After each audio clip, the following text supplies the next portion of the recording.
అదే కస్టమర్స్ బాగున్నాయని చెప్పారనుకో, ఇంకా మన హ్యాపీనెస్సే వేరు కదా. వెల్కమ్ టు మురికి arts and logs. First order వచ్చిందని చెప్పా కదా, ఆ బ్యాంగిల్సే ప్రిపేర్ చేస్తాను. ఇప్పుడు ఓన్లీ 4 సైడ్ బ్యాంగిల్సే ప్రిపేర్ చేస్తున్నాను. ఫుల్ సెట్ నెక్స్ట్ వీడియోస్లో చూద్దాము. ఇప్పుడు చేసేదానికి 20 గ్రామ్స్ కుందన్స్ సరిపోతాయి అనుకున్నాను, బట్ అస్సలు సరిపోలేదు. సో మళ్ళీ షాప్కి వెళ్ళాల్సి వచ్చింది. ఇంకా 20 గ్రామ్స్ తీసుకొచ్చాను. ఇంకా కొన్ని నా దగ్గర ఉన్నాయి, వాడాను. ఈచ్ బ్యాంగిల్కి 96 కుందన్స్ పట్టాయి. అంటే ఆలోచించండి, 4 బ్యాంగిల్స్కి ఎన్ని కుందన్స్ పట్టాయో.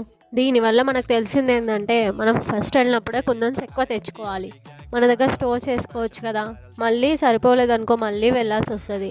సో మన టైం వేస్ట్ కాకుండా మనం చూసుకోవాలి. కానీ ఎంత కష్టమైనా లాస్ట్కి మనం అవుట్పుట్ చూసామనుకో, ఆ సాటిస్ఫాక్షనే వేరు. అదే కస్టమర్స్ బాగున్నాయని చెప్పారనుకో, ఇంకా మన హ్యాపీనెస్సే వేరు కదా.